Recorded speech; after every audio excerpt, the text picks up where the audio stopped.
I mean, I'm a man who's been on a lot of podcasts, fellas, but that intro music is incredible. Thanks to a friend of mine, Robert John Collins. Link in the description when it goes out there below. He's taken care of business there. Well done. Nice. Thank you very much. Okay, so welcome to the latest edition of the Behavioural Intelligence Podcast. And as you can see, because he's there and he's already spoken, we have a guest this week. It's Kieran. By his own admissions, he's not backwards in coming forwards. Just a little bit about Kieran. If you cut him, I think he would bleed hospitality. He's worked in most areas of the hospitality industry, from the ground floor to management. And these days, he's just an advocate for the business. He does podcasts. I can't remember the name of it, Kieran. You're going to have to put that in when you get to it. And he's here to talk about a certain aspect of something which is a bit of a bee in his bonnet, and something which fits quite nicely into what we do here. So without further ado, over to you, Kieran. I mean, thank you so much. It's a joy to be here, really is. You know, I'm a massive fan of the work that you boys are doing, and Bob always makes me feel a little bit clever after I've spent time with him, dude. So I always appreciate that. What is the bee in my bonnet? Well, the bee in my bonnet, I've got loads, if I'm honest with you. But we're here today. We're going to talk about multi-generational teams within hospitality, and actually take hospitality out of the equation, and let's talk about multi-generational teams within industry, because there is a huge amount of people right now who are sitting, potentially feeling like they've been pushed to the wayside because they get into 40s, 50s, and the applications are struggling. They're not getting kind of callbacks for interviews, and they're just feeling like they're useless. And that is not it for me. When I think about how I've built teams over the years, and I think about the success that I've personally had, it has been because I've had a real strong, diverse mix of people within my teams. And how do I do that? How do you do that? Well, I guess the first starting point is lack of ego, isn't it? Which Bob's right. I am not backwards in coming forwards. But the smart thing about having an ego, I think, is knowing when to just dial it down and when to just put it in the cupboard for a little bit and letting other people around you shine. So for me at the moment, I'm thinking hard and I'm trying to make some noise around how do we encourage industry, wider industry. Hospitality is my baby, it's my joy. But how do we encourage more people to look beyond this idea that Gen Z and millennials have all the answers, when actually there's a real base depth of knowledge that's sitting there waiting to be shared, and people who are desperate to share it because, well, there's folks like me, Bob. I'm 51 now, coming up for 52 in January. I don't have any kids. So when I die, I die. It's done. I want everything that's in my head that I've learned, I want to be able to share it to as many people as possible. That's a simple thing. I don't have kids to teach it to. I don't have anybody around me other than my nieces and nephews who, if I'm honest with you, they're bored. They're bored of listening to me. It's just there. So I want to be able to kind of share that knowledge and share that opportunity. So you're right. You know, when you contacted me and said you fancy having a chat, I was like, yes, let's talk about this. So let's do it. What are you thinking, boys? You're experts. Ben? Well, I was thinking. So I read some of the stuff that you provided in terms of the research, and it's something that we've looked at as well in separate things, like, you know, attrition rates are in turmoil and constantly churning over employees because they can never settle, and all of that kind of stuff that you're definitely aware of. But when I read that, if I can use the ambiguous term, hospitality will employ up to, you know, sometimes 4 generations of people.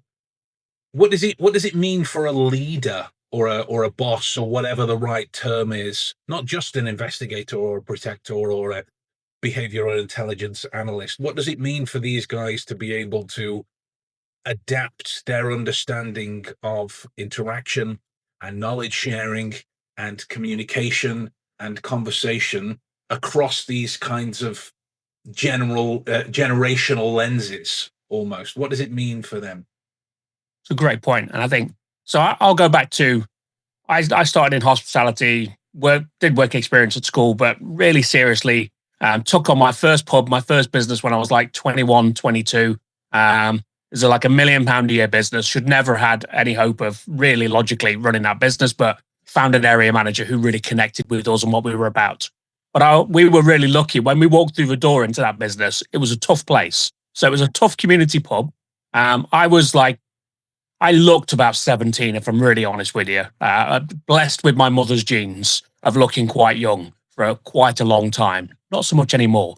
But walking into that place, this tough community pub, with me, my wife at the time, and thinking, right, I've got to make a difference here. I need to make a change. I need to step this place up, because it was a disaster.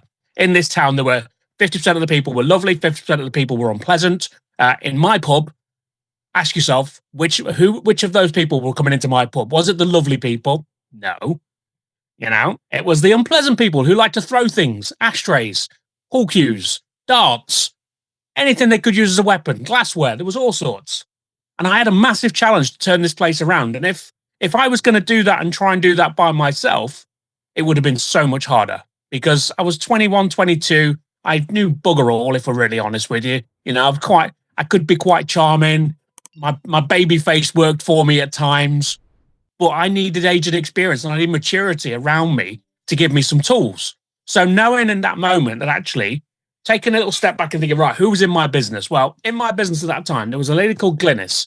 Glynnis was amazing. She'd been a cook in this place, and she'd been a cook in many different pubs over the years for like 20, 30 years. Glynnis was very cool. She was maybe 50 at this point, but she was scary as hell. She made me a little bit nervous, if I'm honest with you, but she just didn't look around. She said what was on her mind, and she just did it.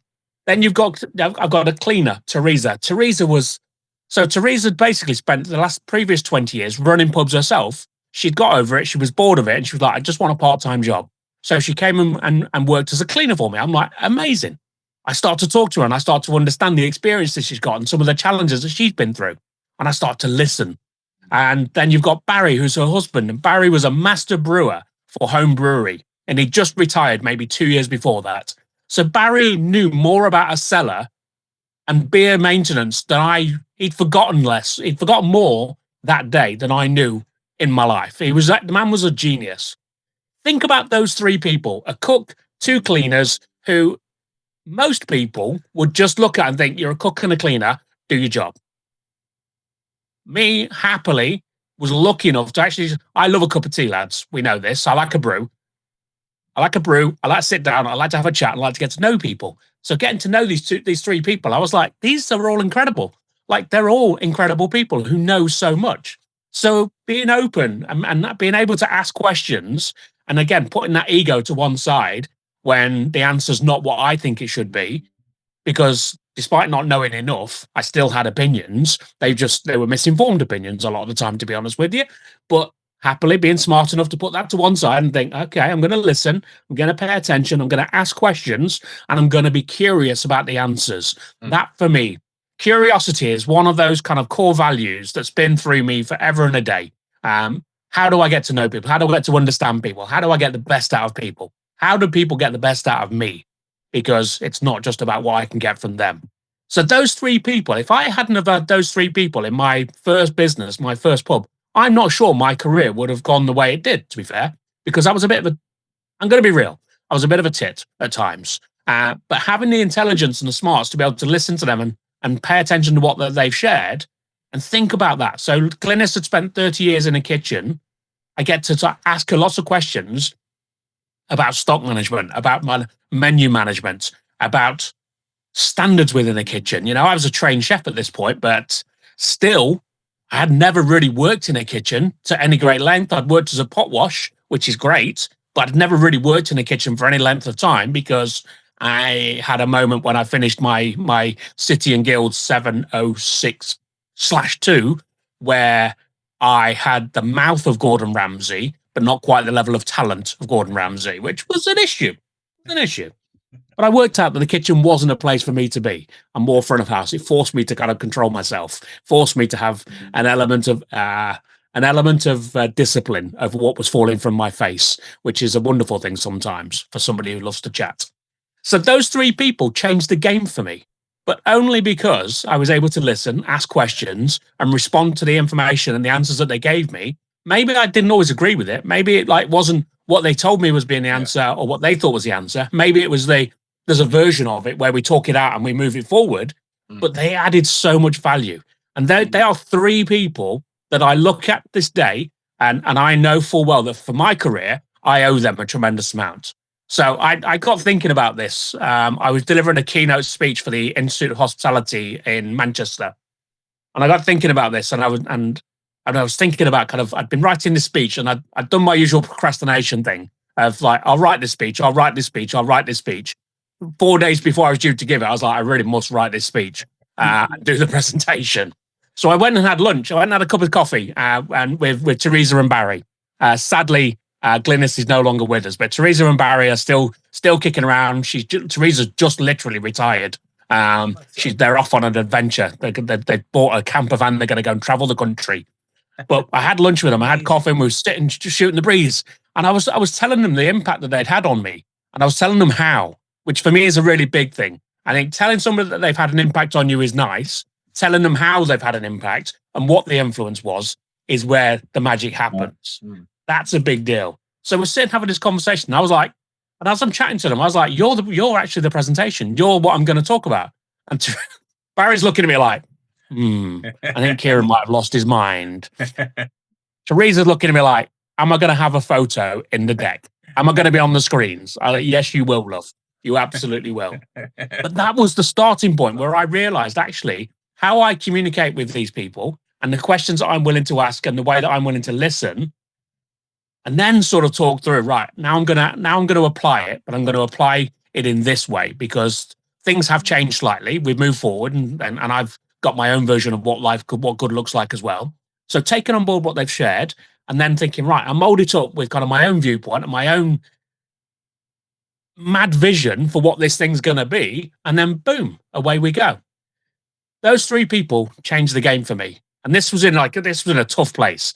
Honestly, no one ever believes me. I got punched in the face every day for about 3 months in this place. It was brutal. You know, it got to the point where I'd just go to Asda and buy the cheapest white shirt you could possibly find because I knew that fundamentally it was going to go in the bin at the end of the day. And I'd be buying shirts for like a $5, and I'd just buy a month's worth of shirts and just in the bin. Because it was tough. These people were brutal. But having their support, those three folks behind me and my wife with me, made the difference. It really did. So having them there make the difference. Then I think, well, actually, I spend 6 months and I get this pub right, and I've spent 3 months getting punched. Boom. I'm not very good at fighting myself, lads. I'll be honest with you. I'm the youngest of 6 kids. My skill is not throwing a punch. My skill is not getting knocked over when somebody else does and staying down. That's what my brothers taught me over the years. So I learned that and we got through it. And 3 months in, we made the change and we got the place to where we wanted to be. 6 months in, people have stopped throwing ashtrays. People have stopped trying to kill me. One guy literally, this guy was like, I'm going to get distracted now, so bear with me. So this guy's name, I think he's dead. I won't say his name. He's dead, but anyway. Dave something or other. And Dave was like the one of the local criminals. And he came in the pub one night and he'd made the decision that he was going to batter me. And I was like, okay, well, that seems like a reasonable response to life. I mean, what have I done at this point? I hadn't done anything. He'd just come to this conclusion that cocaine was his friend and cocaine was driving him to make this decision that he was going to absolutely hurt me. And I'm standing there and I'm like, Dave, you're not going to do that. It's just silly. And then as we're kind of wrapping up our kind of conversation, he just leans in. He says, I'm going to come here and I'm going to wake you up. And one night you're going to find me standing over you in your flat with a razor blade. I'm going to write my name on your forehead. Now, Drama. He was lovely. Honestly, dude, he was lovely. Now, common sense at that moment would have been to have not said anything. Me being me went, who's going to teach you how to write? And he's just kind of standing looking at me like confused, what's going on? But this was the identity of this pub, of how it was that we found it. These people, they were nuts. But we got them and we moved them out. And we did that through kind of just changing behaviors, changing the layout, changing kind of, we put tablecloths and flowers in. But the support of those three people around me was the key. Happily, 6 months in, my boss said to me, Kieran, are you bored of getting punched yet? And I was like, I was bored of getting punched the second day after I got punched. And he was like, well, I've enjoyed watching it for a while. I was like, harsh, Alan. Everybody harsh. He's like, do you want to move? And so we moved to this pub in the city centre. And it was such a different vibe. It was a pub that I'd drunk in when I was 16. It It was a proper left of center music, everything that I would. It was the perfect place for me. And I remember kind of Karen and I went and told Barry, Teresa, and Glynnis that we were going to be moving on, and there was not a beat between any of them before what each of them said. So when do we leave? When do we go? When do we go? And I was like, oh, that makes me so happy. That makes me so happy. Because that actually means that we paid attention. So you think about Glynnis. Glynnis left school at a time when girls were leaving school at 13 and 14. No qualifications, no education, no nothing. It was just go out and you're going to go and serve a purpose. She had no education before until we got to the point where she went and did an MVQ. And she did her MVQ level 2, level 3, level 4, level 5. She had more qualifications by the time she'd retired from us with doing 5 years with us than she'd had in the previous 40 years. Think about the pride that goes into that woman at that point. Think about the way she feels about that. And that is, again, just, you've got to pay attention to what's driving people, what's motivating people, what's making them smile, what's giving them that sense of pride. And when they walk through the door, they walk in 10 foot tall. So leaving and moving on to that next place with those 3 people was a game changer for us. Absolute game changer. That was the moment where I realized that multi-generational teams could really make a difference, because the next place we went to was nuts. We had a live venue. We had a jukebox that we owned. We would change the colors of the walls. We would change the menu. It was a really kind of grungy, I think is the word you would use to describe it, lads. Grungy. Okay. It was, the music was kind of punk, hardcore, stoner, death metal, hip hop. All of the extremes were all there. But these 3 people still came. We had a team then that I basically recruited all my friends, because I was like, I need to make the coolest place in the world, and my friends are the coolest people in the world. So I just recruited them all. Yeah. It kind of worked, kind of didn't. Had to sack my brother at one point. It was a bit awkward, to be fair. Oh. Yeah, well, we are where we are. But in that place, you had this wonderful kind of cross-section, a wonderful cross-section of people who were coming through the door as the customers, but they did that and they felt comfortable as that cross-section because the people that they saw serving them and caring for them represented that cross-section. So it wasn't just 20-year-old lads running around looking cool, little skater boys, thinking they were all bad boys. You've got Glynnis, who at this point is 60, and honestly, Glynnis never lost that look of just kind of being able to look at you just like, where you just think, I think she wants to hurt me. I'm going to stop talking now. Yeah, like, maybe I'm just going to stop talking. I'm going to let Glynnis do her own thing. She never lost that. But so many people, like I talk to people now, and this was 97 till about 2005. I talk to people now who still remember Glynnis, who realistically speaking, shouldn't have mattered. She shouldn't have made that level of impact, but she did.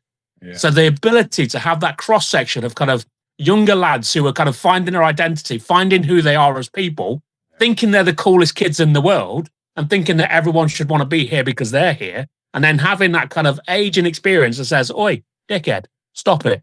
You know what I mean? Just hold it all down. Genuinely. Possibly one of the best decisions I've ever made. And I think about kind of how that has then influenced and gone throughout my career, and how I've been able to, not necessarily replicate it, but always have that as being kind of a part of the foundation, that the teams that people think you should build, and you look at it right now, everybody thinks if you're going to run a cool little coffee shop or a cool little restaurant, you should have lots of millennials and a couple of Gen Zs. That's it. That's who you should have. Gen Zs, Gen Zs. That was messy. That's what everyone thinks. I don't know. I butchered it, but we are where we are. So that's kind of what everyone thinks. But the reality is, you want a cross-section of people coming through the door. You want to appeal to as many people as you can. So why not put faces up front where people kind of go, that person looks like me. That person represents me. Now you think about kind of, and this will take it off to another level, you think about kind of diversity and equity and inclusion. People will only be what they can see.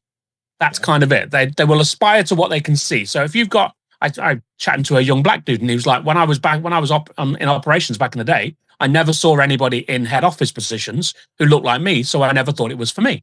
Now, that's kind of it. That's the impact that it has. So if we are going to create this space where people look and feel comfortable and where they see the people that represent them, then of course, you've got to have that cross-section.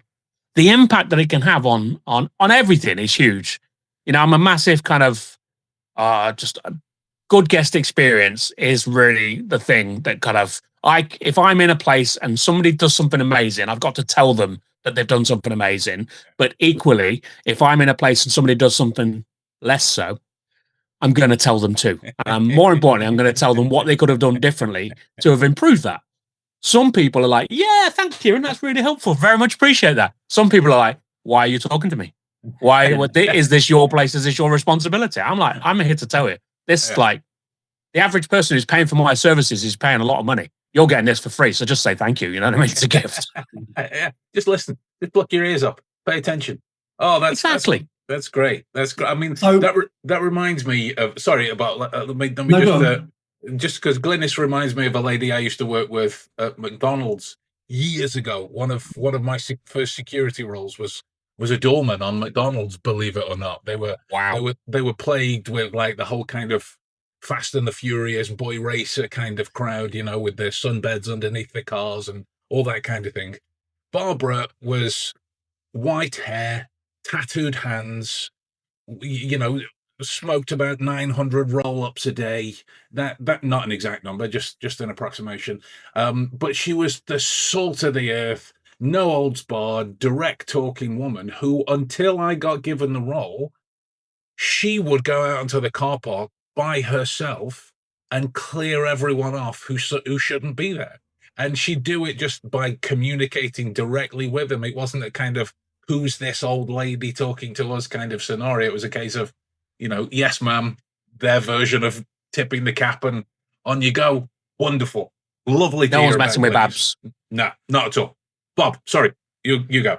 No, I was just going to take it back. And some of the things you said there, I mean, you are obviously an advocate for the same type of thing that I'm an advocate for.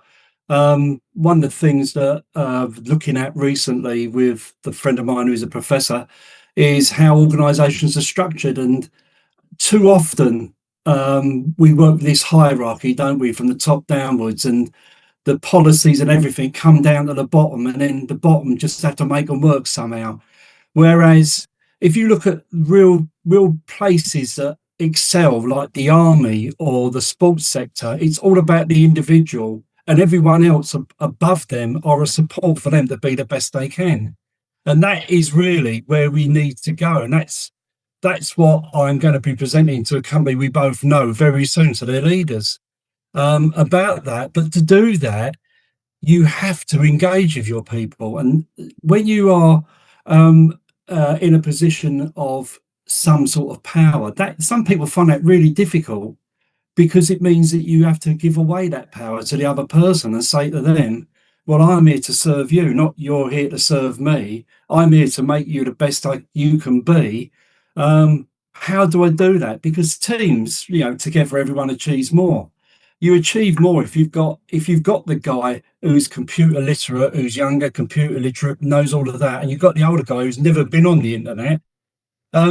You've got two different skill sets there. And what the younger person may lack is the ability to connect with people, especially now when you see last week or whatever it was that people are coming out now from going to universities who have done all of their learning online through the pandemic. We've got a gap that could, if we let it go, the communication gap will only split wider rather than come together. But by having that listening and understanding, and what it all is, you know, we talk about in the work that I do and what Ben does as well, is that you've got to become ALF. You've got to always listen and look first. And like you say, put your biases to the side. So what do you think, Kieran? I mean, I'm with you. You know, I do a lot of leadership training, and one of the core kind of methodologies I'll always go back to is David Marquette, who talks about kind of intent-based leadership and pushing authority to the point of information. So the person who's probably best placed to make a decision may well be one of the lowest paid people in the building, but they've got the most knowledge about that particular situation right now. So be bold, be brave, and be comfortable. And as you say, kind of give away a little bit of power and authority and let them make the decision. Create the space where they feel comfortable to make that choice. Create the environment of psychological safety where They're not going to get absolutely reamed if it goes wrong, but they are going to get rewarded if it goes right. And all of a sudden, you've got a whole load of people then so basically, you end up, the last business I ran, I had 135 people working in this one business. It would have been really easy for a man like me with a big mouth and 30 years of experience to come in and just say, I'm going to do the thinking, you're going to do the doing. Great, wicked, crack on. Or the other option is I look and think, right, I've got a team of 135 people here. What I could do is inspire that 135 people to be thinking, breathing, proactive individuals who are going to start making good choices for the business because they know what our values are, they know what our processes are, and they know what our standards are, and they'll start making decisions based around those things. All of a sudden, I've got 136 people who are actually demonstrating some leadership because no matter who you are or where you sit in an organization, you are a leadership model of example to somebody. Everybody looks at somebody and goes, that person's the one for me. I like the way that they operate. So let's create a space where everybody gets the chance to do that and to live and breathe that. So I love that, Bob. I'm in it, I'm bored. And so the organization, I did some work last week, a couple of weeks ago with Volvo, and I was doing some filming about so they have this internal competition called Vista, where basically the best technicians across the globe go and compete against each other in teams within these competitions. And the team from Norwich, who won the global competition, they were outstanding. They were a very cool team. They understood what it took to win. Obviously, you just don't do that well. Excuse me. But one of the guys, Steve, who'd been there for 41 years, I was chatting away with him. I was talking about what it took to make a good team for people who are building new teams for the competition. And he was like, you know what? He's like, bring youth into it. Bring some youth into it. He said, because everyone looks at me and thinks Steve's got 40 odd years of experience under his belt, but Steve knows a lot. And he really does. Like one of the most talented technicians you'll know. He was like, but the reality is, he said, like, the world's changed. He said, like, now there's VR exercises where I'm doing it. He said, but it's not my natural space. You've got millennials now. You've got apprentices who are born digitally native. This is their place. This is their playground. They're comfortable with it it's just part of what they do. He went, so maybe we should be bringing apprentices into the team as well and giving them the opportunity. And I'm like, Steve, my man, that makes me happy to hear because this guy's 41 years worth of experience. And he's a very smart dude, but he's able to look and think, I don't know it all. And that's kind of the key of it. None of us can know everything. So let's find the people around us, the people within our businesses who do know it, who do have the information, and who have the comfort. That digital nativeness, is that even a word? Have I made that up? That digital nativity. It should be a word. I'm going to get distracted on it now. Anyway, that ability to be digitally native and that comfort, that's a really powerful thing because the world is changing now. Like even in hospitality, the level of technology that is falling into our businesses, everyone's talking about how AI is going to change the way we operate. It will to a degree, but it will only save us time if we're using it effectively. My worry with AI is it's going to stop some of those creative thought processes that people are just going straight to Perplexity or straight to ChatGPT and asking it a question and assuming that the answer it gives them is correct, when actually quite often it's not. So you've got to keep pushing that. But AI is going to be a tool. Yeah, it's a thing. So there's so much technology going to be within our businesses that, of course, we want to utilize people who are digitally native. But how do we blend them all together? How do we tie them together? So Steve, who is able to pull a truck to pieces in record time and can rewire it in a heartbeat, but you throw a computer at him in a VR simulator and he gets to fear a little bit. Whereas the apprentice looks at Steve and goes, I couldn't do what Steve does. I don't have that particular skill. I don't have that level of knowledge. It's impossible. I'm never going to have that level of knowledge because Steve is amazing. So all of a sudden, fear kicks in on both sides. Let's take that away, put it in where we can all just kind of say, you know some cool stuff, you know some cool stuff, I know some cool stuff. How do we put it all together? Sure. Wow. Yeah. The thing is that in hospitality especially, what the older generation can bring is those conversational skills, because you talk about AI and AI is never going to tell you when a customer's upset or when they're saying something to you, but they're not really meaning it. They're not going to tell you those things because it needs a human to do them. So it is horses for courses, isn't it? And Genuinely is. Having been in a restaurant recently where I sat at a table for 15 minutes waiting to get served and then realised on the table it says you have to, even though you're sitting in the restaurant, you have to book online. What is that all about? And when there is a guy standing there who could have come and told me, but he didn't bother.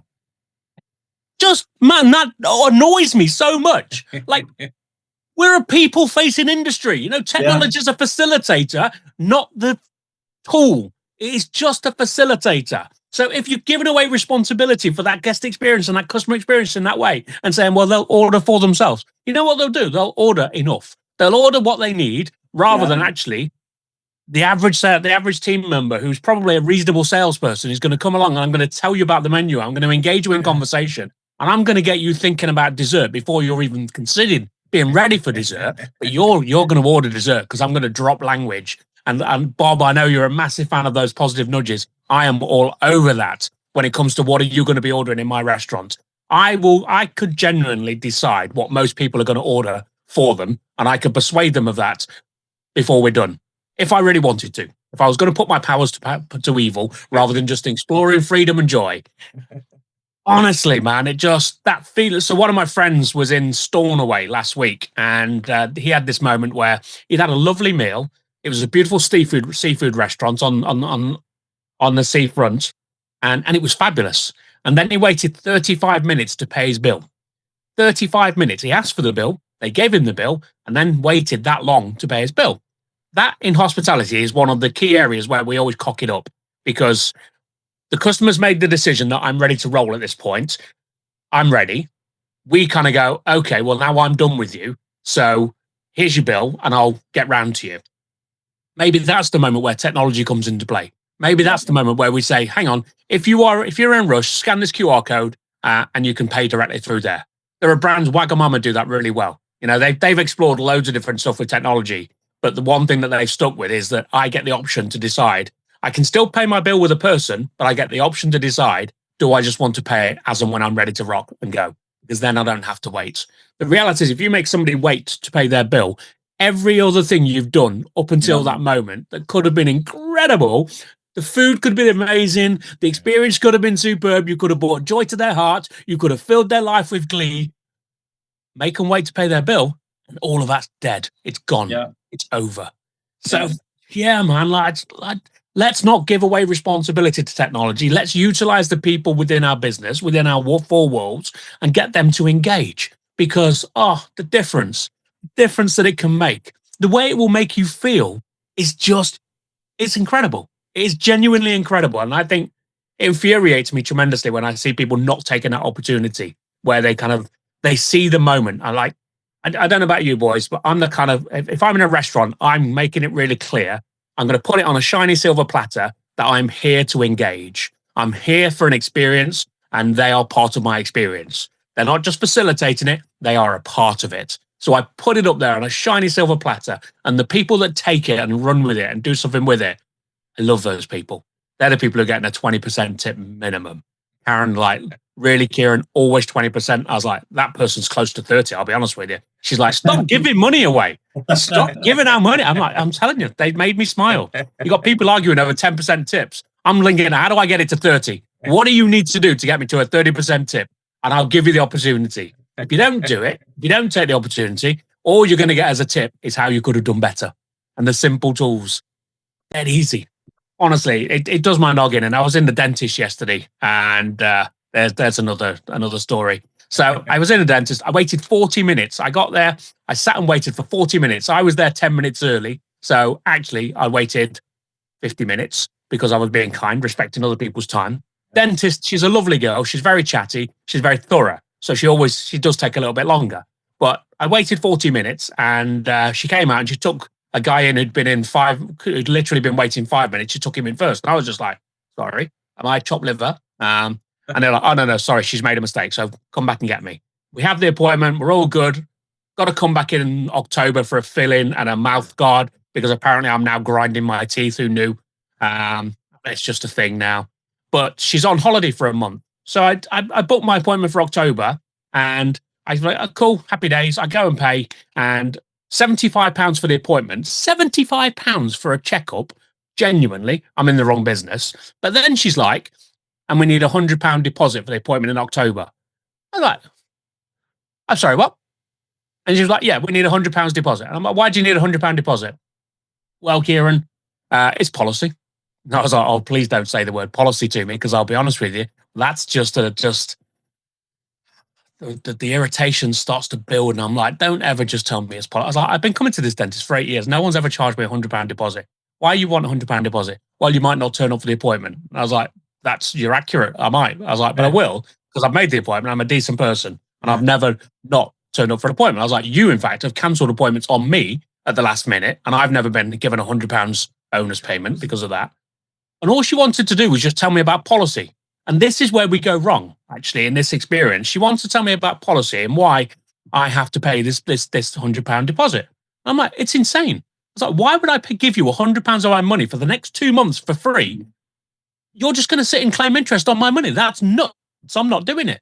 Oh, you're going to have to pay, I'm afraid. Oh, you're not going to get the appointment. And then I'm like, have you ever had any customer? Well, that's kind of it. I just said, look, have you had any customer experience training? And she went, what's that? And I was like, this here, this moment. And she's like, oh no, I've never done that. And I was like, well, it shows. Maybe there's an opportunity. More importantly, I went to go and pay, and I was like, I'm bored of this. I'll pay. Apple Pay, obviously, went to go and do my thing. Wouldn't work. She's got me. And I think I must have tapped my phone on this little chip and pin device 17 times. And I was like, can we all just accept that this isn't happening now? She's like, oh, it'll work. I was like, it's not going to work. She's like, oh, maybe it's because it's over £100. I was like, I could spend £10,000 on Apple Pay. I could go and buy a car now if I wanted to on Apple Pay. It'd be okay. You're just being silly. Didn't get there. Didn't get there at all. I was like, I'll see you. Maybe I'll come back and pay when I've got a card. Because she was like, well, you just need to get a card out. I was like, I live in 2025, love. You know, I don't carry a card. I have a mobile phone. My life is led by this. You know, maybe I'll come back.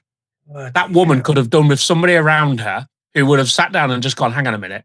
Just all you've done to this guy so far is you've listed policies and reasons why he's wrong.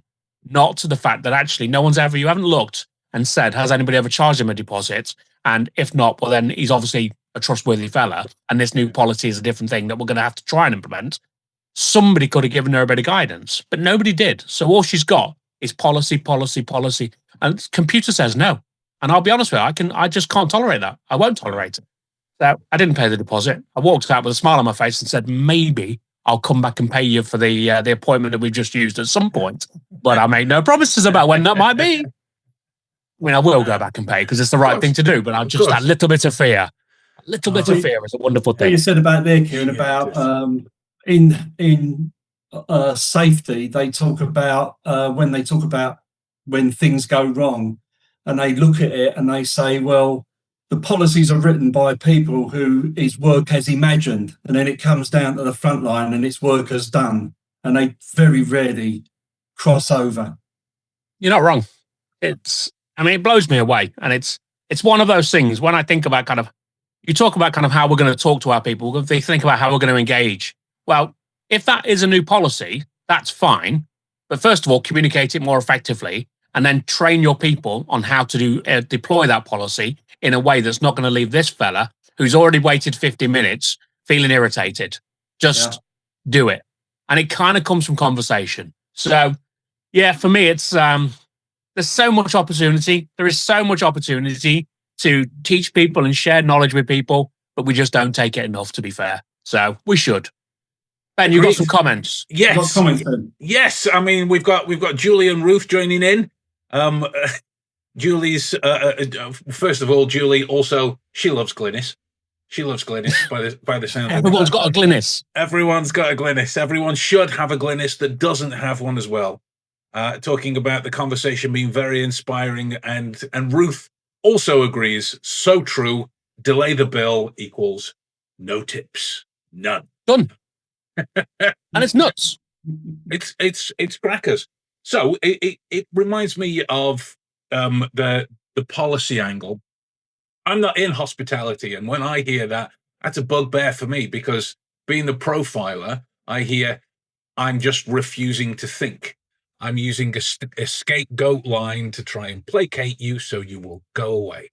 That's the kind of the subtitled translation that I hear.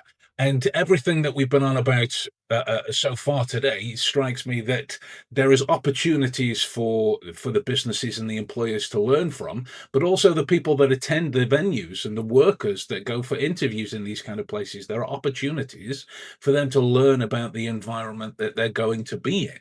So, like, on the flip side of the conversation so far, in your experience, because I'm not asking you to trash anyone or just go full bitchy, but in your experience, why is it that people don't lean into these kind of scenarios? Is it just because they don't know any better? Is it the fear of being shown up? Some combination of the two? Something else entirely? What is it that kind of brings that about? I genuinely, I think it is a combination. I think we're all human beings and we're all different. And for some of us, it's fear. So that young lady yesterday in the dentist, fear kicked in because she started to understand that I was annoyed. I was being nice. I hadn't raised my voice, but everything that was coming out of my mouth was designed to let her know that I was irritated and I was deeply unhappy and that she wasn't solving my problem. So fear kicked in for her. Now, in that moment, if fear doesn't kick in, she just goes, okay, well, let's do 2 transactions. We'll split the money across 2 transactions because if it's the £100 fee that's the problem, then the transaction will go through. But because she's got the little monkey, the little chimp kicking around in her head, and like the fear is kicking in, then she's not thinking logically exactly that. She's just making bad choices. So then she just doubles down on, I've just got to keep saying this. All I've got as a defense is this. So I'll just keep saying it. And I hope that basically he'll get bored of listening to it before I get bored of saying it. That's where she's at. Then there is the fact that actually there is training. There is training and development that goes into how do we deal with these situations? How do we deal with these moments? So my friend who was in Stornoway, 35 minutes is a really long time to wait for your bill. It's just not acceptable. So how could those team members be trained? Not necessarily to avoid it, because that should be the starting point. You know, if anybody in your business is waiting longer than 3 minutes for a bill, or certainly to pay that bill once it's been dropped off, you're falling short, fix it. But if you do get to that terrible point of 35 minutes where something's just gone through, like you've slipped through the cracks, which is it's a thing that happens. Yeah. Systems and processes are a wonderful thing, but every now and again they fall short. So if that happens where you're sitting waiting for 35 minutes, what can I do in that moment to resolve this person? What can I do in that moment to make my friend feel good that the next time he comes back, or when he goes on social media and talks about it, he doesn't talk about the problem, but he talks about the way it was handled. Because I have had some terrible situations where people have had like bad experiences that are our fault. You know, we've given them the wrong dish. We fed a vegetarian chicken. There's so many things that go wrong just because people are human and make mistakes. How you resolve the issue and the training and development that goes into that is the key. So the person that I fed chicken to, well, not me, but one of my team fed chicken to, it definitely wasn't me. As a vegetarian, I was freaking raging, to be honest with you. But that person who we fed chicken to as a vegetarian, and this person had been a veggie for 30 odd years, how do I make them feel that actually, yes, I feel empathy for this. So I talk about kind of where I'm at. I talk about the fact that I've been a vegetarian since I was 17. And actually, if somebody had fed me chicken, I would be raging. So I truly understand how they're feeling in this moment. And if they need to shout, shout. If they want to tell me I'm a dick, tell me I'm a dick. I'm okay. It's on me. I take responsibility. It might have been one of my team that did it, but I'm the smiling face of this situation. So do what you need to do. But I want to find a resolution that's going to have you walking out of this door feeling good about life. There are certain situations where that resolution is, I'm just going to pick up the bill today and it's on me. Don't even worry. That person didn't pay for that meal, but more importantly, they didn't pay for the next meal the next time they came in, because having them walk away thinking, at least he's kind of sorted me out today. Right. That's one thing, but that potentially means they're never coming back. And in our business, we can't be about when somebody leaves the door, they should be thinking about when they come back, not if they come back. So we've got to be taking steps and putting actions into place that's the conversation. The only way that person was going to be thinking about when they come back is if I say, this is on me today, we're not even going to talk about that. But the next time you come through this door, you make sure that I will make sure that I'm on duty. I'll make sure that I come and talk to you, and I'll make sure that we know what's going on, and you're going to have the best time. It's going to be incredible. And my team see the way I operate that. My team watch, because we learn for osmosis in a lot of situations. You know, I think my ability to communicate with people, I learned from watching my mum do it. My mum was amazing. She was a storyteller, but she could get people to open up and tell them their life history. I learned how to do it by watching her do it. She was incredible at it. So our teams will do the same thing. So sometimes we do some training, which is necessary. Sometimes we have them buddy and we have them shadow and watch the way we work. And sometimes we just talk them through situations. But the reality is people don't do that enough because they don't put enough time and energy and effort into the training of their people because they think it's not that hard. What we do isn't, and they're not wrong. Hospitality is not hard. It's just be cool, treat people well, make sure they get the food that they ordered at the right time, and they can leave when they're ready to rock. It's not complicated. However, the magic behind hospitality, that's the complicated bit. How we make them feel is the complicated bit. So I want them to see that. So fear is a thing, lack of training is a thing, and sometimes people just don't give a damn. And if you've got somebody in your business who doesn't give a damn, there's a simple answer to that. Off your pop, Johnny. I'll either make you better or I'll make you gone. Simple. That's kind of it. And it's brutal, but I personally, when I think back to my days, I would not have somebody in my business who was not driven by the motivation. Every single customer, every single guest was going to walk away thinking, damn, that was good. Yeah. That was good. When do I come back again? How do I tell my friends? And in today's world, do I go on Instagram Live? Do I write a post? Do I go on TikTok? I spent 35 minutes yesterday on TikTok Live talking about my dentist experience. 35 minutes. I was ranting like a maniac. 190 people watched that video of me losing my mind. I was enjoying it, but all of the rage and the frustration just comes out. So in the world today, we've got to think about what are people thinking when they walk out the door? What is their next step? Is their next step to plan the next visit? Is their next step to think about how they're going to tell the world about it and what they're going to tell the world about it? And then more importantly, are they just having a smile? Like, do they have a smile on their face when they walk out the door? Because if they do, we're going to be all right. We are going to be all right. So yeah, there's a few things that stop it, dude. And I think all of them are avoidable. All of them are utterly manageable.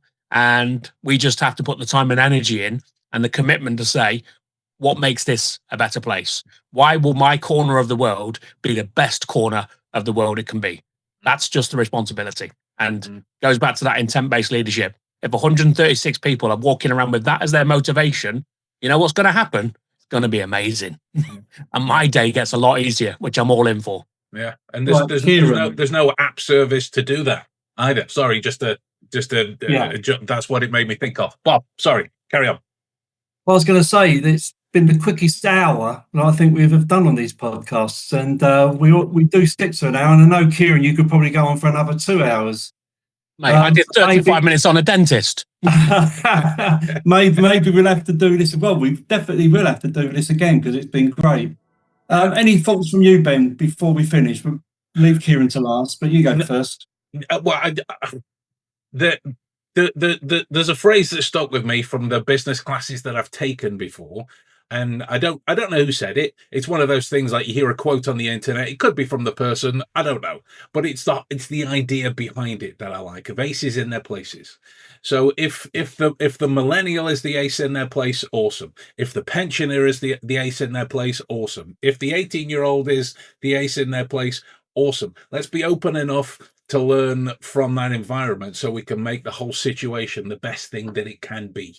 In any situation, we try and do it here as often as possible because it could be considered impersonal. We're in 3 separate rooms from around the planet, so we have to go the extra mile to try and make it feel fun and try and communicate more intentionally with one another. Just seep those ideas over into a little bit more of everyday life and we might be okay. I love that. And I think aces in places is the starting point. And that aces in places is a hospitality term that will get thrown out left, right, and center. But the next part of that is how do those aces share what they know to make sure that every single person is an ace in every single department. And then it can all just drop in and fill gaps. It should be like water. They should just be able to move around, fill spaces, and get the job done beautifully. I love that. I'm onto it, Ben. I like that a lot. I was going to ask you about how your skills as a deductionist. So in that moment, like when if you're the guest and you've waited sort of 35 minutes to pay your bill, what questions are you going to ask of the person who's coming to come and get it sorted, or are you just like, pay the bill and let me go? Well, it's only happened twice, because I usually don't wait. If I've waited longer than 10 minutes, I'm up and going to find someone. That's usually what's happening in that scenario. But it will depend on the answer to the first question, which is, what took so long? Not like in a, oh, I'm so angry, what took so long? But in a, like, what took so long? Are you rushed off your feet? You're busy? Like, what alleviate some of your tension? See if I can help. See if we forgot about you. Yeah, let's role play it. Oh, we forgot about you. Why are you busy? Have you not been doing this long? No, I'm very good. I've been around this block for quite some time, to be honest with you. We just got a bit overwhelmed today. Well, overwhelm is not one of those things that can be helped. What are you going to do to be able to pick it up quicker next time? Because I might not be able to stand the same thing again. You know what? In this moment, I'm going to do my best to make you happy, but I think, how do I avoid this moving forward? Maybe the process needs changing. Maybe the system needs adjusting. Maybe that's what we need to look at. Thanks so much for that. That's given me something to think about. You're more than welcome. Recognition is the first part. Smashed it. See, you could do this. Want to work in a restaurant for a bit? I'll get you a job somewhere. Sure, let's do it. Bob, create some content. Yeah, absolutely. The deductionist waiter. Come on. Come on, there's something to that, isn't there? Absolutely. Well, for me, it's just it's like hearing myself speak in a lot of regards, because we obviously, our thoughts and everything align quite a lot. But the quote that I always give out and I think of is, people won't remember what you said, they won't remember what you did, but they will remember how you made them feel. And that is so true. Kieran, it's been a real pleasure having you on here, and I'll leave the last word to you. If you want to sort of give your views at the very end and give a commitment to come back, if you would. I mean, I'll come back anytime you want, Bob. There's a reason why we get on. It's because kind of you make a lot of sense. And like I say, I always benefit from spending time with you boys. So I'll be back anytime. For me, this is, I get distracted, and I love this thing. I love hospitality. I love the idea of building this space where multi-generations will work side by side. And we are at a place where there are going to be 4 generations working side by side. How do we create that place where it's comfortable? Well, we've got to start to look about what needs to be done. We've got to think comfortable with making some change and comfortable with understanding what we need to do differently. And that for me is the big deal. So, mate, thank you so much for having me. I really appreciate it. I've just looked down on my clock and I can't believe how quickly that's gone by. So sorry for my ranting. It's a thing. But it's been a real pleasure, an absolute pleasure. No, Kieran, we appreciate just encapsulated in what you just said there, why behavioural intelligence is so important. Understanding yourself and understanding others, because it's all about communication at the end of the day. Well, that's it, isn't it, really? That's it. And that's all hospitality is. It's not that complicated. I mean, I'm a simple man. I left school with an art, religious education GCSE and an art GCSE. I don't really know how, if I'm honest. I think maybe because I like a chat for RE. I could just argue some cases. So I'm no genius, but what we do is pretty simple. You've just got to care. Beautiful, beautiful. And for those asking about Kieran's next show and where you can find more of his information, I'm going to get that off him after we finished here, so I could share it with you guys in the description box below, so you can keep up to date with his goings on as he slowly dominates the world, no doubt. Step by step. Absolutely. So, guys, if you've got anything out of today, we'd love to hear from you in terms of what your takeaways are, what your golden nuggets are, the things that you're not going to do that you did before, or the things that you're going to do that you didn't do before. These types of things, they help us understand how we can reformulate and bring you more targeted, accurate, beneficial episodes for all you wonderful people out there listening. So, with that in mind, we're going to love you and leave you. And we'll see you all again very soon for another episode. All right, guys, take care.